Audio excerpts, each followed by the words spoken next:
I think a lot has been said, and I would only end by saying and emphatically state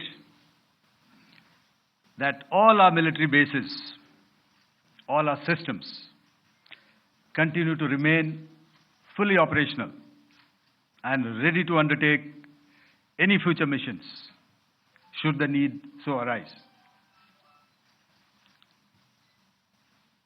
और अंत में यह मैं स्पष्ट शब्दों में कह देना चाहता हूं कि हमारी सभी मिलिट्री बेसेस और सारे इक्विपमेंट और सिस्टम्स ऑपरेशनल हैं और जरूरत पड़ने पर अपने अगले मिशन के लिए तैयार हैं और तत्पर भी हैं।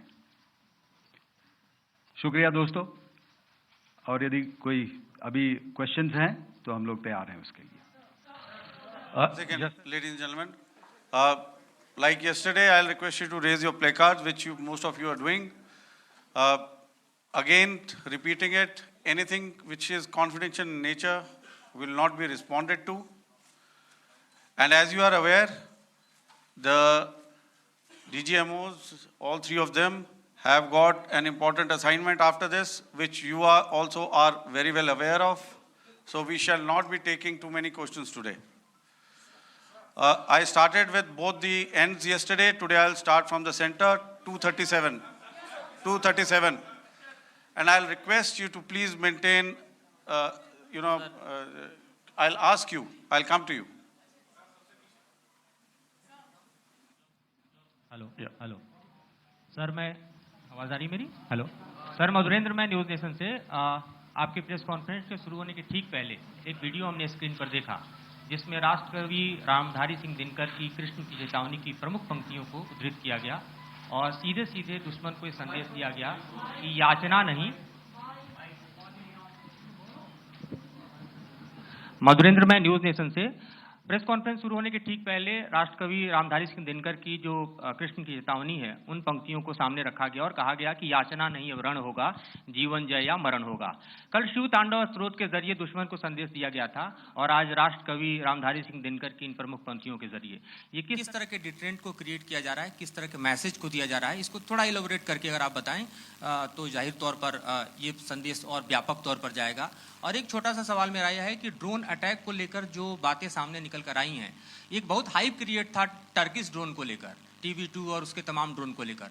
ऐसा लगता है कि वो हाइप और ओवररेटेड ड्रोन जो है वो भारत में धराशायी हो गया, एक मैसेज दुनिया को चला गया कि अब हाइब्रिड वॉरफेयर में इसकी औकात नहीं बची है। Okay, all right, okay, thank you. आपने क्या नाम बताया अपना और किस एजेंसी से हैं? न्यूज़ नेशन से। बहुत अच्छा लगा आपकी हिंदी सुनकर और हिंदी कविता सुनकर। तो मेरे कलीग ने अभी बताया, I think I mentioned Yiha to be Chinese origin. I would like to correct myself. The Yeeha drones are of Turkish origin. So that comes to your question. All right. चूंकि आपने शुरू किया श्री रामधारी सिंह दिनकर जी की कविता से, हमारे राष्ट्र कवि रहे हैं, और क्या संदेश दिया जा रहा है, तो मैं बस आपको रामचरितमानस की एक कुछ पंक्ति याद दिलाऊंगा, आप समझ जाएंगे। तो याद कीजिए वो पंक्ति जो है,